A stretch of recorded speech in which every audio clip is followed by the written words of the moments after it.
Apakah hukum mengupah juru foto bukan Islam, terutama untuk majlis perkahwinan? Ada setengah pengantin bergambar di dalam bilik dengan pos yang agak panas. Apakah hukum mengupah mak andam yang pondan? Ini di antaranya kan, nak kata lelaki budak, perempuan budak, hukum apa dia di antaranya.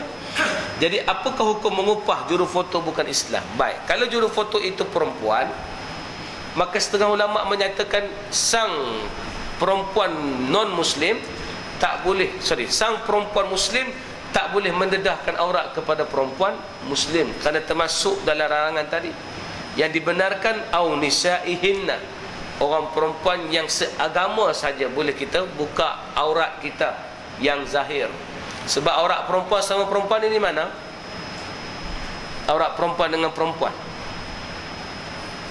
Soalan. Dan satu soalan tuan-tuan. Aurat perempuan dengan perempuan di mana? Pusat dengan lutut. Itu aurat perempuan dengan perempuan. Tapi masa sekarang tak boleh dia buat gitu dah. Maknanya walaupun kita kata aurat perempuan lutut, pusat dan lutut, kalau mereka tinggal sekali tak boleh dah tak pakai baju. Tak boleh dah tak pakai baju.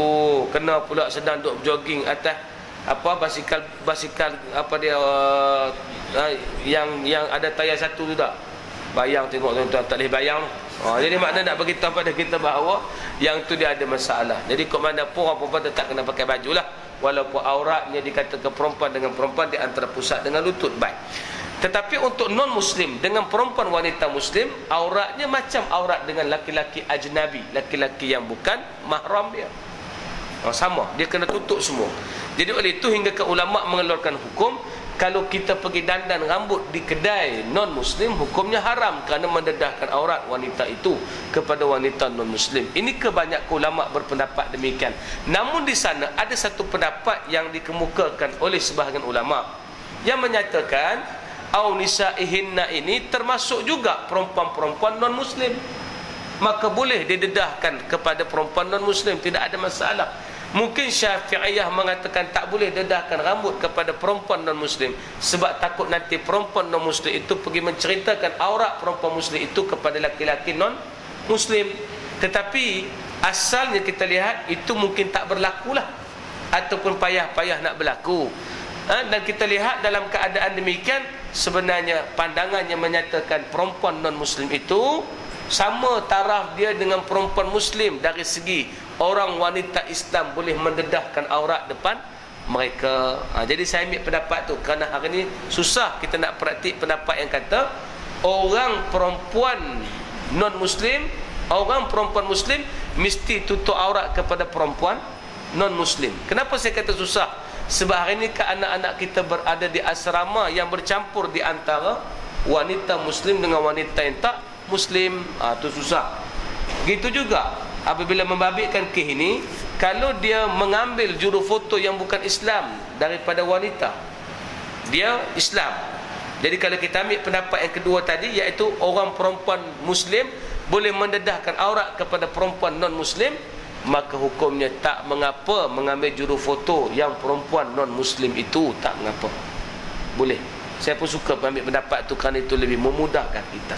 Saya mengajar fiqh ni mudah tuan-tuan. Kita ambil taisir, yang mana lebih mudahkan kita dalam Islam. Kenapa ambil yang payah-payah? Sebab Nabi kan bangkit dalam keadaan untuk memudahkan. Dan kita ambil tadi pun bukan pendapat Leman tuan-tuan. Atau Ustaz ambil pendapat mana? Leman jual roti jala. Bukan ambil pendapat Cuk jual roti John. Bukan. Kita ambil ni juga pendapat sebagai pendapat ulama. Jadi setengah mana dia adalah pendapat ulama, maka dia adalah dalam ruang lingkup ijtihad. Tuan-tuan kena faham, bila dia ijtihad, tak boleh kata pendapat kawan tu lebih kuat pada pendapat kawan ni. Tak boleh. Sebab masing-masing ijtihad, kedua-duanya betul. Cuma kita kena tengok yang mana lebih sesuai kita pakai. Jadi saya kata boleh juru foto yang non-muslim perempuan, dia mengambil gambar wanita muslimah yang dalam keadaan walaupun dia buka aurat. Tetapi kalau boleh, gambar-gambar kahwin ni tak payah ambil hak buka aurat lah. Tak payahlah ambil yang pakai tudung elok tu, sebab takut ada benda terlepas. Mana tahu kot terlajak masuk Facebook. Dia kan kira zaman sekarang tuan-tuan. Kawan tu pula takut nanti dia simpan gambar-gambar tu sebagai simpanan dia. Dia bagi pada kita hanyalah kopi, pada dia ada simpanan asal. Nanti takut-takut dia nak promote syarikat dia, dia bubuh gambar kita yang tidak tutup aurat. Ini kena hati-hatilah. Kita panggil kaedah sadduz zara'i'.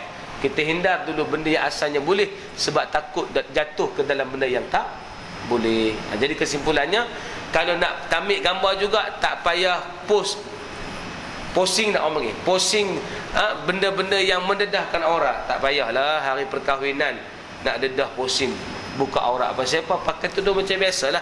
Mak andam tu mari ambil gambar kita dan sebagainya yang sedang menutup aurat.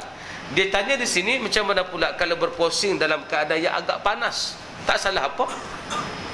Tak ada salah apa posting dalam keadaan agak panas, pasal pintu tutup, tingkap tutup, kipas tak buka. Tak ada salah apa tuan-tuan. Soalan tu jawab kena soalan lah tuan-tuan. Posting yang agak panas, mungkin maksud dia posting yang agak seksi, yang agak menonjolkan diri, selak kain sampai nampak paha. Yang tu hukumnya haram lah tuan-tuan. Sebab paha ni tak boleh tunjuk melainkan kepada suami. Hukumnya mesti dia menutup aurat lah. Tu yang paling mustahak. Kalau dia nak buka aurat pun, gambar itu kalau suaminya ambil saja, tak apalah. Tapi itu pun takut terlepas. Takut terlepas tuan-tuan. Suami pergi cuci gambar tu di kedai gambar. Suami mana ada kedai gambar sendiri. Pergi cuci-cuci, Cina tengok, ayo mak, ayah, ini apa gambar mah? Ala bukit buka mah. Jadi maknanya dalam keadaan demikian, maka tak payahlah. Jadi hak posting-posting panas ni untuk suami saja. Nak posting ambil gambar buat apa kan? Tak payahlah. Itu benda-benda yang mengarut. Kita orang lelaki pun tak sanggup ambil gambar sendiri. Tuan-tuan sanggup pegang BlackBerry, tuan-tuan telanjang bogeh. Mak gitu. Sanggup tak? Oh, tak sanggup. Aku terlepas gambar tu ke orang, habis tuan-tuan. Biji tasbih habis kita tunjuk ke orang. Tak payahlah. Jadi maknanya benda-benda demikian, maka tak payahlah kita buat, kerana dia boleh merosakkan imej kita. Tapi kesimpulannya nak beritahu, boleh seorang juru foto yang tak Islam mengambil gambar seorang wanita muslimah kalaupun dia buka rambut. Tetapi kita harapkan tak buatlah benda tu sebab takut ada masalah-masalah lain. Bukan sebab hukum tu haram, tapi sebab takut ada benda-benda lain yang mendatangkan mudarat dan musibah lepas tu. Baik. Bagaimana pula mengupah mak andam yang pondan? Mak andam yang pondan, dia ni pondan lah, hidup make up orang perempuan. Tangan duk cekwe gitu tak? Cekwe kan? Nak make up mesti cekwe gitu. Bedok tak kena ni, nak buat kan? Macam tu. Maknanya hukumnya tak boleh. Sebab bila sebut mengandam ni, dia akan kena buka rambut. Dia akan buka rambut. Pasal nak pakai baju tu, dia nak bagi pakai baju tu, takut Pok andam dia tak sebut mak andam tak. Pok andam tu terkejut. Dia kata, "Amboi banyaknya bulu ketik tak repair kan?" Jadi maknanya takut nanti dia jadi fitnah.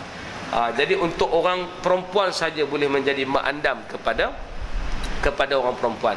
Tak salah kalau pak andam tu nak jadi tukang hias kepada pengantin laki-laki.